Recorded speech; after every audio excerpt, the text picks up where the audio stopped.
In the village of Aurea, where the mist clings to the ground like a second skin, two young men were known as brothers in everything but blood.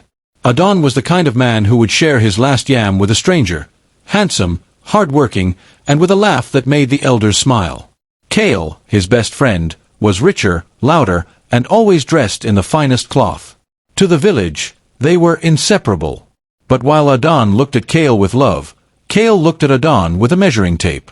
It began the day the beautiful Nia, the village's most desired flower, walked past Cale's piles of gold and smiled shyly at Aiden's dusty hands.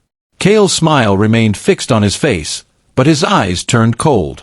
That evening, as they sat by the fire, Cale poured Adon a drink, his hand trembling slightly. He wasn't trembling from cold. He was trembling from a dark thought that had just taken root in his heart. Why should the peasant have the prize, while the prince stands alone, he thought. He didn't know it yet, but that envious thought would cost him his soul. The elders always warned us that the spirits listen not to our words, but to the darkness we hide inside. One afternoon, the two friends decided to spar in the village square, a playful tradition to test their strength. The sun was high, and a crowd gathered to watch. Adon fought with grace, dodging and weaving, laughing as he parried Cale's strikes. But Cale was not laughing. With every block Adon made, Cale's frustration grew. He struck harder and faster, his wooden staff swinging with dangerous force. The villagers clapped, thinking it was a spirited display of skill, but Adon saw the flash of real anger in his friend's eyes. Finally, with a swift move, Adon tripped Cale, sending him into the dust. The crowd cheered for Adon. Adon immediately reached down to help his friend up, his face full of concern. "Are you hurt, brother?" he asked. Cale slapped Aiden's hand away before forcing a tight, fake smile. "I am fine," he lied, dusting off his expensive robes. But as he turned away, the shadow over his face darkened. He hated that Adon was stronger. He hated that the village loved Adon more. And most of all, he hated that even when he tried to hurt him, Adon only offered kindness in return. That kindness felt like a slap in the face to a heart as proud as Cale's. The tension between them only worsened when they went to the market the following week. Nia was there, selling woven baskets. She was the kind of woman whose presence made the noisy market feel quiet and peaceful. Cale stepped forward first, puffing out his chest. He bought 3 of her most expensive baskets and tossed a bag of coins on her table, expecting her to swoon.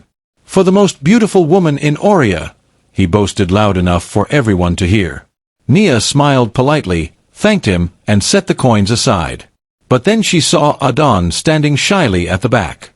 Her face lit up like the sunrise. She ignored the gold and walked straight to him. Adon had no money to give, but he pulled a small, perfectly carved wooden bird from his pocket, something he had spent nights making. Nia took it as if it were a diamond. She gently tied a woven bracelet around Aiden's wrist, her fingers lingering on his skin. Cale stood there, forgotten, his heavy bag of gold meaning nothing. He crushed a fruit in his hand until the juice ran like blood through his fingers. "He takes everything," Cale whispered to the wind. "But he will not keep her." Weeks later, the drums beat for a celebration that shook the ground. Adon and Nia stood before the village elders and announced their wedding. The joy in the air was thick, women ululated, and men slapped Adon on the back. Even the dogs seemed to bark happily. In the center of it all, Cale stood with a cup of palm wine in his hand. He walked up to the couple, his face a mask of brotherly love. "To my best friend," he announced, raising his cup high. "And to the woman who stole his heart." Everyone cheered, blinded by the festive mood.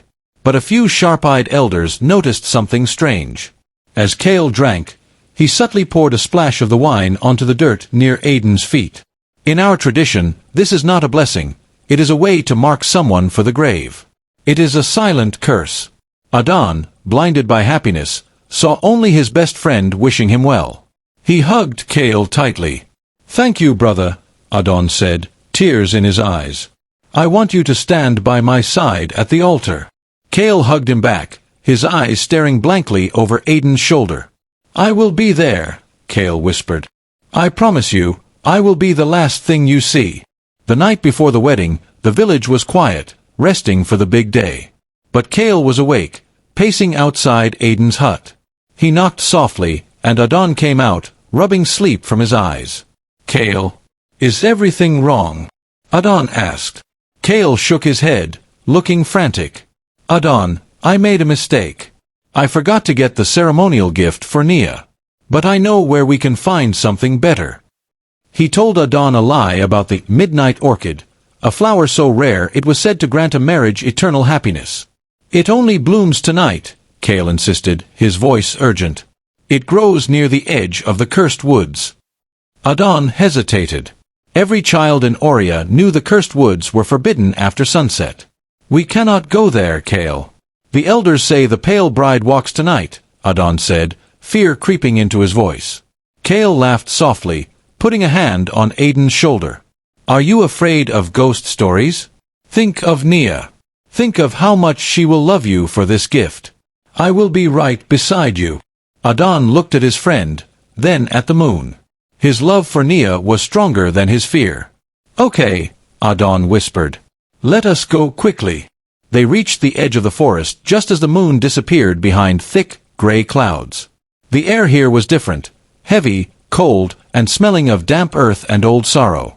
As they stepped past the tree line, the sounds of the village vanished instantly. The crickets stopped chirping. The wind stopped rustling. It was as if the forest was holding its breath, waiting for them. Adon shivered, pulling his tunic tighter. Kale, I do not see any flowers, he whispered, his voice trembling. Just a little deeper, Kale urged, walking with a strange, determined confidence. He didn't look scared. He looked like a man on a mission. Deeper they went, the trees twisting into strange shapes that looked like grasping hands. Suddenly, an owl screeched from a branch directly above them, a sound so sharp it felt like a warning. In our culture, the owl at night is a messenger of bad news. Adon stopped dead in his tracks. That is an omen, Kale. We must turn back now. Kale didn't turn around. He just kept walking into the dark. Ignore the bird, Adon, he called back, his voice flat and emotionless. We are almost at the place where everything ends. They arrived at a clearing known as the Mouth of Silence. It was a dangerous spot where the earth split open into a deep, jagged ravine. The drop was deadly, hidden by thick patches of fog that swirled around their ankles. Kale finally stopped at the very edge of the precipice and turned around.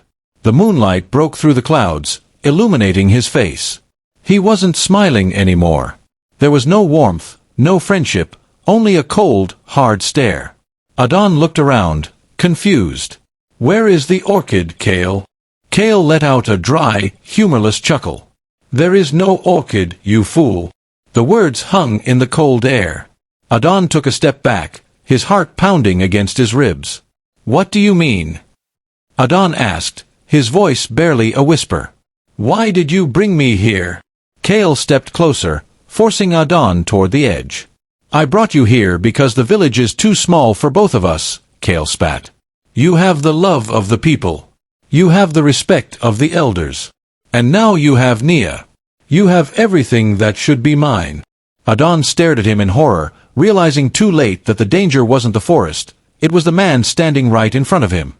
Adon tried to reason with him, raising his hands in surrender.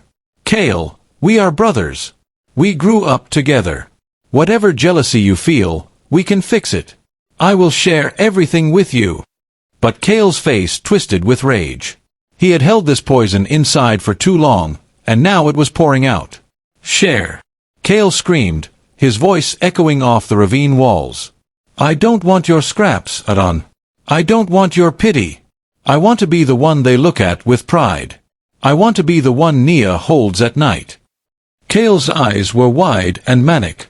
Tomorrow, when the sun rises, there will be a wedding, Kale continued, his voice dropping to a sinister whisper. But you won't be the groom. I will comfort her. I will dry her tears. And in time, she will forget a peasant like you ever existed. Adon shook his head, tears streaming down his face, not for himself, but for the loss of the friend he thought he knew. She will never love a murderer, Adon said softly. That was the wrong thing to say. Kale's expression snapped from anger to pure, cold malice. Then it is a good thing no one will ever know, Kale replied. Without another word, Kale lunged. Adon was strong, but he was caught off guard by the ferocity of the attack. They grappled on the slippery edge of the cliff, mud sliding under their sandals. Adon refused to strike his friend, only trying to push him away to save himself. "Stop this, Cale," he cried out. But Cale was driven by a demon of envy. He saw Aiden's hesitation as weakness. He saw Aiden's mercy as an opportunity. Cale grabbed Aiden's tunic and twisted, using all his weight to slam Adon toward the void. Aiden's foot slipped on a wet rock. He scrambled for balance, his fingers clawing at the air, but there was nothing to hold on to. With a violent shove, Cale broke the last of Aiden's grip. "Goodbye, brother!" Cale roared. Adon fell backward into the darkness. His scream tore through the silence of the forest, long and terrifying, until it was swallowed by the thick fog below. Cale stood at the edge, breathing heavily, watching the spot where his friend had vanished. He waited for the thud. He waited for the silence to return. He felt a rush of power he had never felt before. He had finally won. Down in the belly of the earth, Adon lay broken. He had crashed through thick vines and branches that slowed his fall, saving his life, but he landed hard on a rocky ledge halfway down the ravine. His leg was twisted at a sickening angle, sending bolts of white-hot agony through his body every time he took a breath. He groaned, tasting blood in his mouth. The pain was blinding. He tried to move, but his body screamed in protest. He looked up. The top of the ravine was miles away, a faint gray line against the black sky. He was trapped. Darkness surrounded him, thick and suffocating. He could hear water dripping somewhere deep below, echoing like ticking clocks. "Cale!" he croaked, his voice weak. "Help me!" He knew it was useless, but the instinct to live forced him to call out. He was alone in the domain of the spirits, injured and helpless. Tears mixed with the dirt on his face as he thought of Nia waiting for him, wondering where he was. He realized with a sinking heart that he would likely die here, slowly and painfully, while his betrayer walked free in the sun. Up on the cliff, Cale heard the faint moan rising from the darkness. He froze. Adon was still alive. Cale's hands clenched into fists. If Adon survived, if he somehow crawled out or was found, Cale's life was over. The village would execute him for attempted murder. Adon had to die. Cale looked around frantically for a large rock to throw down, to finish the job he started. He picked up a heavy stone, staggering under its weight, and moved to the edge. But then he stopped. The fog below was too thick. He couldn't see where Adon was lying. If he threw the rock, he might miss. He needed a guarantee. He needed something that didn't miss. A darker, more sinister idea crept into his mind. He looked at the swirling mist and remembered the childhood stories. The Pale Bride. The spirit that hunted in these woods. They said she was drawn to sound, specifically to the call of a groom. A wicked smile spread across Cale's face. Why dirty his hands with a rock when he could summon a monster to do the work for him? It would be the perfect accident. Cale stepped closer to the precipice, the cold wind whipping his robes. He remembered the elder's warning from just a few nights ago, never whistle at the dark, or the dark will whistle back. It was the ultimate taboo. No villager dared to break it. But Cale was no longer a villager bound by tradition. He was a man who had already crossed the line of morality. He felt invincible. He believed that because he was the one calling, he was the master of the situation. "Let the spirits have him," Cale whispered. "Let the bride take a husband tonight." He licked his dry lips. His heart hammered against his ribs, not from fear, but from the thrill of the transgression. He leaned over the abyss, aiming his voice directly at where he heard Aiden's groans. He took a deep breath, filling his lungs with the damp, cursed air of the forest. He prepared to commit a crime that went beyond physical murder. He was about to invite a supernatural evil into the world just to cover his tracks. He pursed his lips, ready to seal Aiden's fate forever. The sound pierced the night, sharp, high, and mocking. Cale whistled a tune. It wasn't just any tune, it was the melody of the village wedding song, the song Nia was supposed to walk down the aisle to. He whistled it loudly, a twisted serenade into the abyss. "Here is your groom, Pale Bride.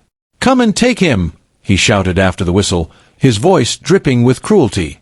The sound echoed down the ravine walls, bouncing back and forth, distorting until it sounded like 100 people whistling in discord. Then, silence. An absolute, heavy silence that felt like a physical weight. The crickets did not return. The wind died completely. The world went still, as if nature itself was terrified of what Kale had just done. Kale stood there, grinning, waiting for a scream. But the silence stretched on, deeper and colder than before. Then, from the very bottom of the ravine, a sound came back. It wasn't Adon. It was a soft, wet rustling, like silk dragging over dead leaves. The smile vanished from Kale's face. The air temperature dropped so fast his breath turned to steam. He realized, with a sudden jolt of terror, that the story was true. Panic, cold and sharp, seized Kale's chest. He stumbled back from the edge, his legs shaking. He had summoned it. It was real. He could feel a presence rising from the depths, something ancient, hungry, and full of sorrow. Adon is the bait, he told himself, trying to calm his racing heart. She will take Adon. I am safe. But his instincts screamed otherwise. The darkness of the forest suddenly felt like it had eyes. He turned and ran. He didn't care about the path. He crashed through bushes and thorny vines, tearing his clothes and scratching his skin. He ran like a coward, gasping for air, desperate to get back to the safety of the village lights. He wanted to put as much distance as possible between himself and the thing he had woken up. Behind him, the fog in the ravine began to swirl violently, turning from gray to a ghostly, luminescent white. It began to rise, spilling over the edge of the cliff, flowing after him like a river of milk. Kale didn't look back. He ran until his lungs burned, leaving his best friend to face the horror alone. At the bottom of the ravine, Adon lay shivering. The cold was unnatural. It bit through his skin and settled in his bones. He saw his own breath puffing out in white clouds. The pain in his leg was dulled now by the freezing temperature. He looked up and gasped. A white light was floating down toward him from the darkness above. It wasn't a torch. It wasn't the moon. It was a figure, glowing softly with a pale, sickly light. Adon stopped breathing. He knew the legends. He knew what Kale had done. He called her, Adon realized with horror. He called her to finish me. The figure drifted closer, hovering just inches above the ground. It was a woman wearing a wedding dress that looked centuries old, tattered and stained with mud. Her long black hair floated around her as if she were underwater. Adon pressed his back against the cold rock wall, squeezing his eyes shut, praying to his ancestors. He waited for the cold touch of death. He waited for her to take his face. The spirit drifted closer. The rustling of her dress sounded like dry leaves scraping on stone. Adon opened his eyes, unable to look away. The pale bride hovered directly over him. She had no face. Where her eyes, nose, and mouth should have been, there was only smooth, pale skin. Yet, Adon could feel her staring at him. The intensity of her gaze was unbearable. The air around him smelled of stale flowers and old graves. She tilted her head to the side, a jerky, unnatural motion. She was listening. She was sensing. The whistle had called her, and she was looking for the source. Her faceless head moved closer to Aiden's chest. She reached out a hand. Her fingers were long, gray, and tipped with sharp, blackened nails. She moved her hand toward his throat, her movements twitchy and erratic. Adon trembled violently, tears leaking from his eyes. "Please," he whispered. "I love her. I love Nia." He wasn't begging for his life. In his final moment, his heart was just calling out to the woman he was supposed to marry. The pale bride froze. Her cold fingers brushed against the pulse in Aiden's neck.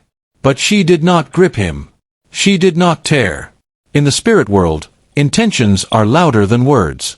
She could not see his face, but she could taste his soul. She felt the vibration of his heart. It was not a heart filled with mockery or arrogance. It was a heart filled with pure, agonizing love and the sharp sting of betrayal. She pulled her hand back as if burned.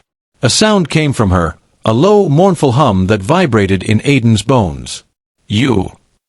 The voice echoed inside Aiden's head, not his ears.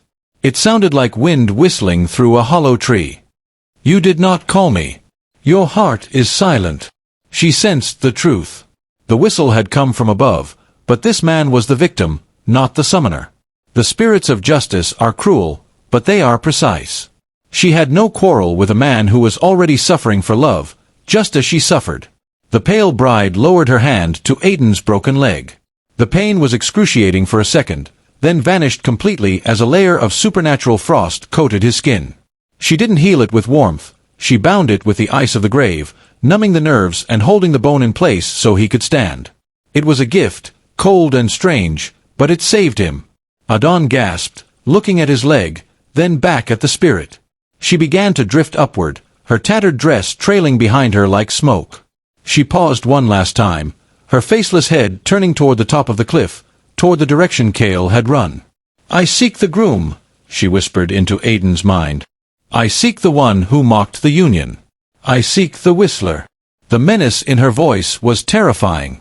She wasn't just a sad spirit anymore, she was a hunter. She rose into the air, moving faster now, hungry for the soul that had dared to invite her with a lie. Adon lay there for a moment, stunned. The numbing cold in his leg gave him a sudden surge of strength. He realized he wasn't just saved, he was given a chance.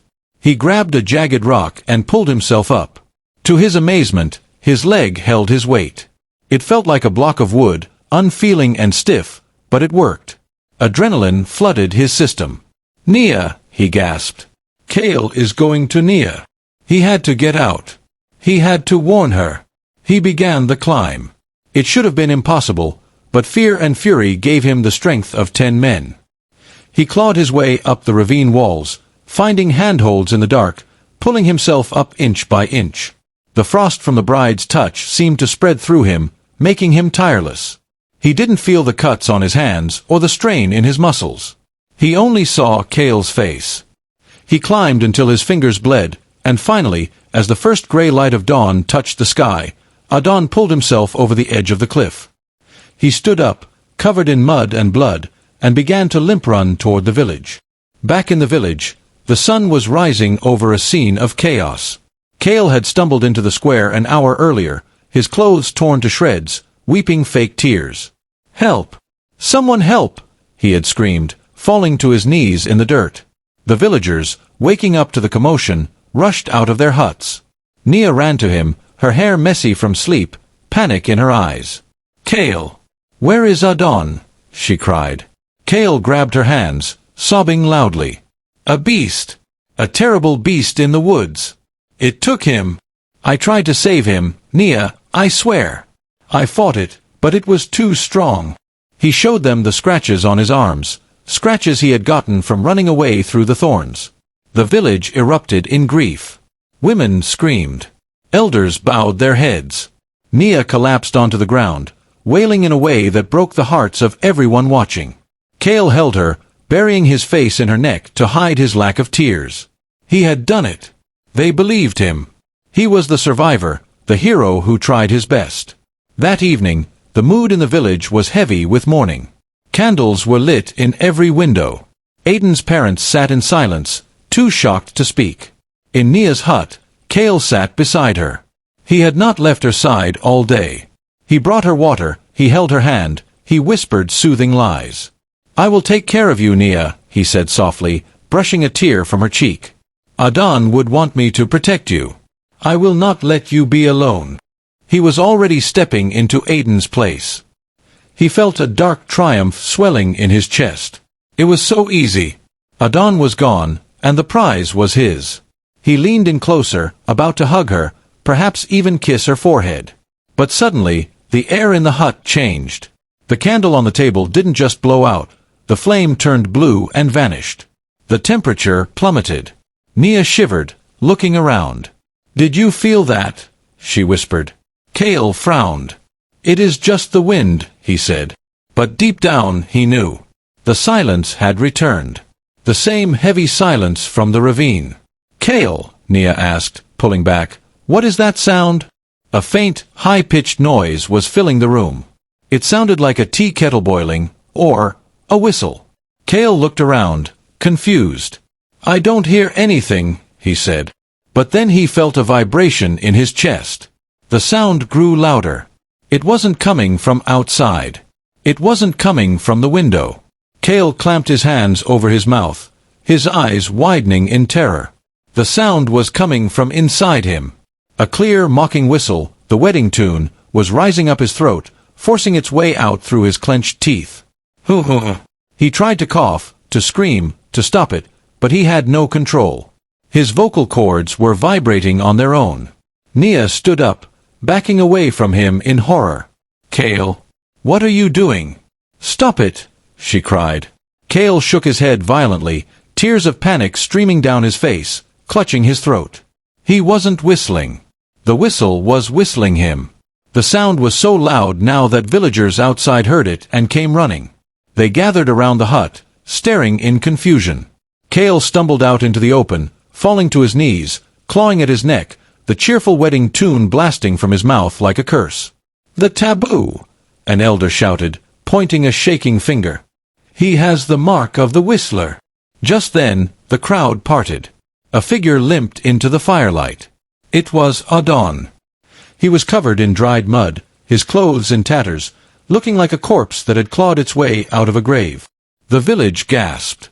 Nia screamed his name. Adon pointed a trembling finger at Kale. "He lied."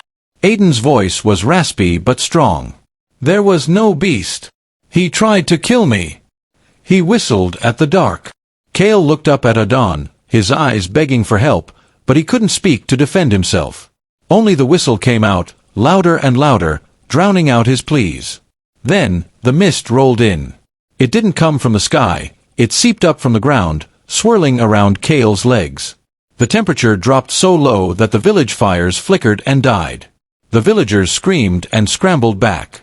Out of the white fog, the pale bride materialized directly behind Kale. She was taller than any human, her faceless head glowing in the dark. She bent down and wrapped her long gray arms around Kale in a cold, possessive embrace. The whistle from Kale's throat synchronized with the rustling of her dress. "I have found my groom," the wind seemed to whisper to everyone at once. Kale's eyes rolled back in his head. He tried to dig his heels into the dirt, but he was being dragged backward. The villagers watched in frozen horror, a scene captured in their memories forever, as Kale was pulled into the thick white mist, his silent scream visible on his face, while the cheerful wedding whistle continued to echo from his chest. He vanished into the fog. Instantly, the mist evaporated. The whistle stopped. Kale was gone. The next morning, the sun shone brightly, as if the night had never happened. But the village was changed forever. Adon and Nia were reunited, holding each other as if they would never let go. The elders performed a cleansing ceremony, sprinkling salt and ash around the perimeter of the village. They realized that Kale was not taken simply because he made a sound. He was taken because his heart was black enough to summon the darkness. Aiden's leg eventually healed, though he walked with a limp for the rest of his life, a reminder of the mercy the spirit had shown him. The village never spoke Kale's name again, but the lesson was burned into their souls. The elders were right. We must never whistle at the dark. Not because of monsters, but because the dark listens to the truth we try to hide. So I ask you, children, who do you trust to walk with you in the woods? Be careful. For when the sun goes down, the spirits are listening to your heart.